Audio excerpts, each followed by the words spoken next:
Welcome back to Yes, I'm Adopted. Don't make it weird. We are not in our normal studio. We are in a fancy coffee shop in the back room drinking. I'm drinking a latte. He's drinking a cappuccino. Cheers. It's delightful.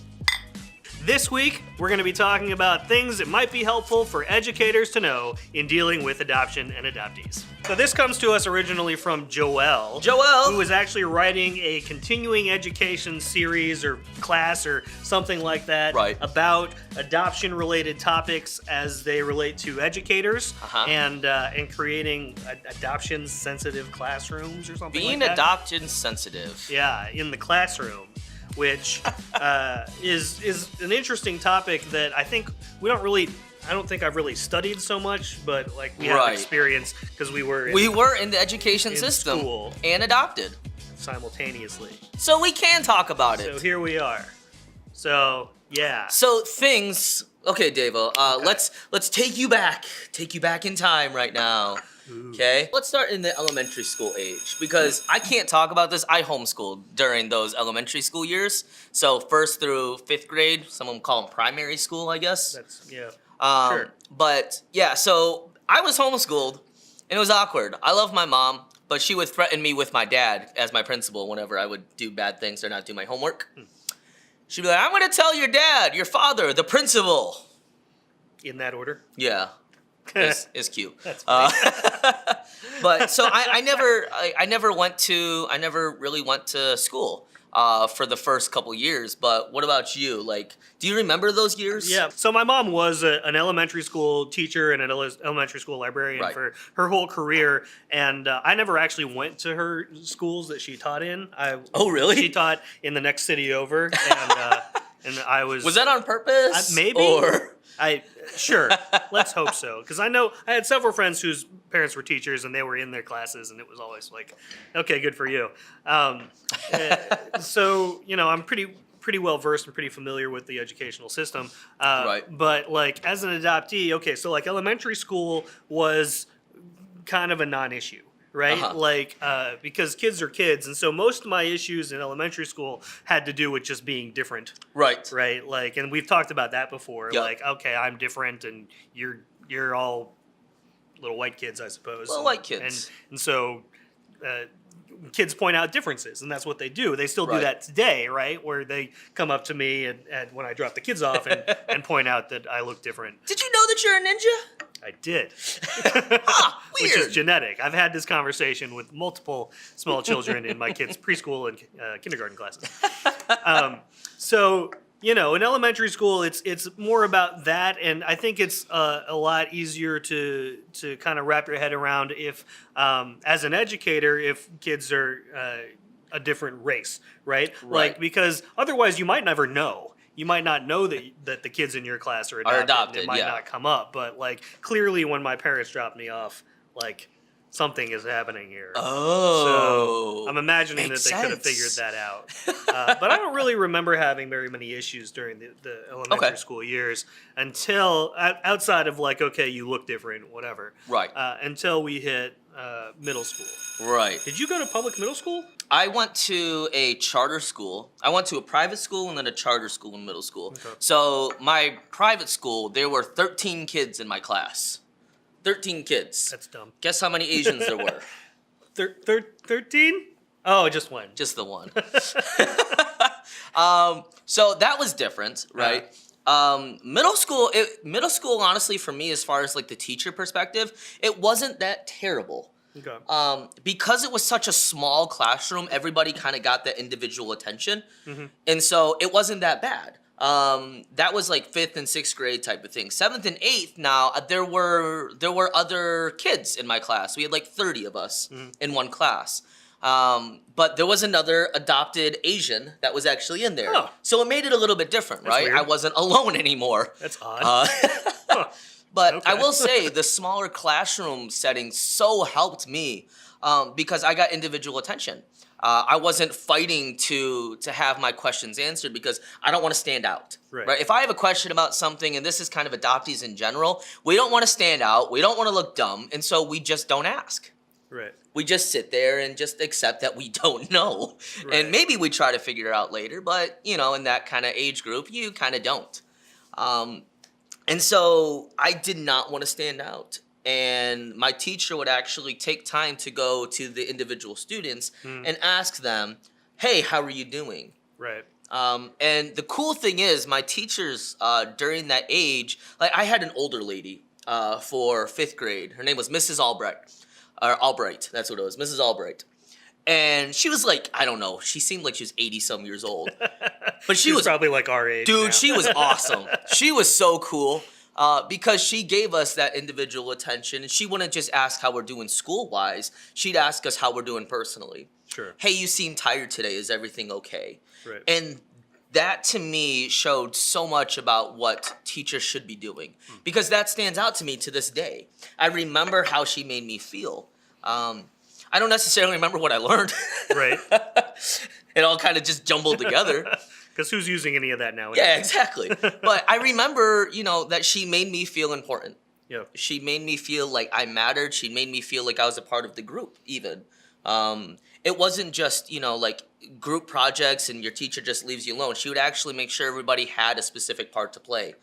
Because in group projects in high school, I didn't want to play a part. Right. Nobody asked me if what I wanted to do. They were just like, okay, you do this and you do that and I'll do this. And I never stood up and I never said, I want to do that part.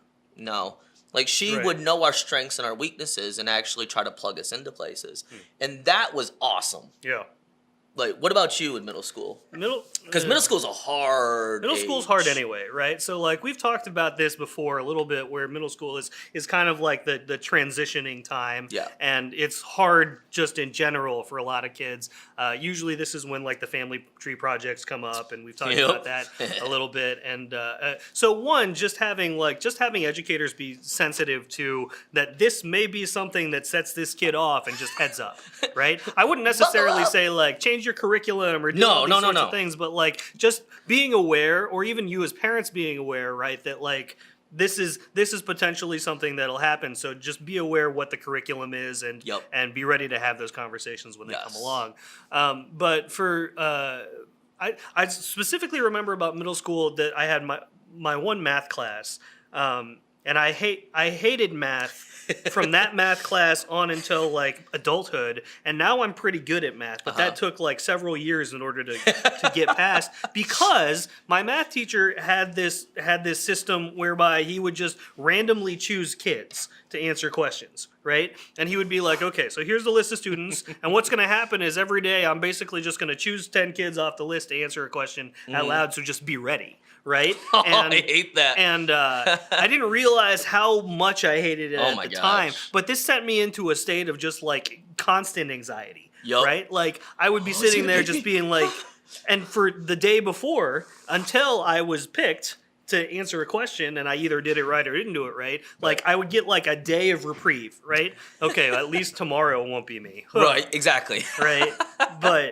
But during any other time during the math class, I would just be like, and I knew math. I was pretty good at it, but I hated it because of this one thing where it was fear. Like, it was just this constant anxiety. Like, they're going to ask me to answer a thing in front of the class, and I don't, I don't know when it's coming. Right. Like if even I if you know the answer, right, it doesn't matter. And I can figure it out, and I did the work before. Yeah. But I just don't like not knowing what's on the docket. Right? So that's something maybe for educators to be aware of. In general, In general is just that we don't like any kind of surprise. No. Like, I can deal with the pop quiz, but if you do one, I'm gonna fail it. Like that. Oh, I failed like all of mine. Like the tests, I was great at tests. Right. Because I have plenty of time to study. Our teachers would be like, okay, this is on the test. Make sure that you guys study. Because they want us to do well, hopefully, most of them. Sure. But pop quiz, it didn't matter if I knew the material or not. I choked. Because I was always so just terrified of the fact that it just happened. Right. Really. And this is not something that I realized in the moment. This is not something that I was like, oh, that's why I'm bad at this. It wasn't any of that until years later, after we did a lot of the study and just talked about it a lot. But if I have time to prep, I'm going to do it. Right. I don't want to look dumb. I don't want to fail. I don't want to be behind everybody in the class. And so I'm going to take that time to prepare myself, my answers, and figure things out. However, if there is a surprise coming up and you just spring something on me, like, hey, surprise test, here we go. 99% of the time, I am going to choke. Yeah, they're not great. No. We don't like surprises anyway. No. Okay, high school. High school. Let's talk about high school now. Okay, so the thing about high school was that I was way more about fitting with my friends than I was about school, which I think is almost every high school student. Yep. Right? But most students that I know that are adopted, and this has been true for me, have equated grades with acceptance. Yeah. Right? And I fear rejection like inherently. So like if I get a bad grade, I'm going to feel rejected. But rather than hunker down and try to get it done to get good grades, I just stop turning crap in. Because you can just expect to get a bad grade. Right, because then I know what's coming. Exactly. A bad grade is coming, and now it's not on you to accept me. It's my own doing, so take that, system. Yeah! Right? And I don't think that my teachers ever really caught on to that. Right? No. Like, they didn't, the assumption was always just that I was lazy, or that I just wasn't applying myself, or that because they all knew I could. Because the work I turned in was fine. I just never turned it in when it was due. Right? And it was done the next day. Like, I'd do it. I didn't procrastinate. Like, here it is. It's finished or whatever. I would just never turn in my work because I was so afraid of getting that grade that rather than get the bad grade on the merit of the work, I would control it by saying, okay, well, I'm just going to turn it in late. Now you have to. Right? And I think that's something that maybe is helpful for educators to understand about that innate fear. I mean, for me, high school was a horrible experience for me. I did not like majority of my teachers. I'm trying to remember if there is one that I really did like, and I can't really remember. And so it was very, and I went to a public high school. So I'm used to, like the smaller classroom settings. Right. I'm used to having the same teacher for every class, that type of thing. And getting into a public high school where the teacher's with you for like an hour and 20 minutes, and then you move on to the next one, was terrible for me. Because first of all, I never connected with any of my teachers. Sure. There was no time. They're so busy prepping for that class and then getting ready for the next one. Okay, I got to deal with this kid and blah, blah, blah. And there's no time for that personal connection. And I understand it now. Back then, I didn't get it. I was so irritated that none of my teachers seemed to care about me. But I had a couple teachers that would just, and this was math. There was this teacher that I had in geometry who I swear was straight up racist. I won't say his name, but he was pretty straight up racist, I think, because I was Asian and I was supposed to be good at math. And so he's going to call on me to do these things. And he actually made a couple little statements a couple times. Don't do that ever. But so one thing, don't be racist. Don't be racist, teacher. Don't be racist. But he would call me up to the board. And the only reason I could do the work at this time is because I was expecting him to pick on me. Just because he did all the time. And he'd call me up to the board, be like, okay, Carlton, what's the answer to this question? And I'd write out the answer, and he'd be like, okay, so how did you get to that answer? And I would just ask the question, is that the correct answer? And he'd be like, it doesn't matter. Like, how'd you get to that answer? Is that the correct answer? Well, you got to show you, is that the correct answer? And finally, after like asking so many times, and this is every time I went to the board, right? This is a constant back and forth. He'd be like, yeah, that's the right answer, but how'd you get there? And then I would go back to my seat, and I wouldn't say anything. Now, I was a disrespectful little punk at the time, too, so that didn't help. Right. But my teacher showed no interest in me as a human being. Right. None.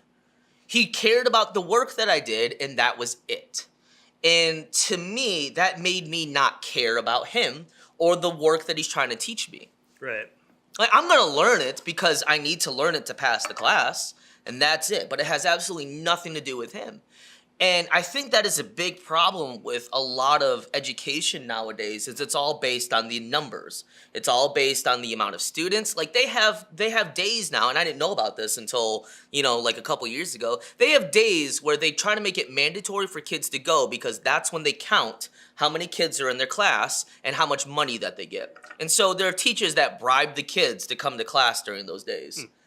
And if I knew about that as a kid, I would have booked so fast because I don't care about you. Sorry. Right. And there's still that part of us, even today, that like you never want to get into a battle of wills with a kid, but you absolutely don't want to get into a battle of wills with an adopted kid. Because we'll shut down, right? Like or lock up or however you want to say it.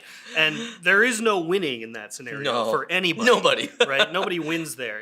I mean, that kid's going to lock up. And that's all, I mean, that's like an 80-20 to me. Like most kids don't want to be told like, get into a battle of wills with you, but there's just this level of like I don't have any attachment to you as an authority or as an educational person or whatever. Yep. So forget Tough. you, guy.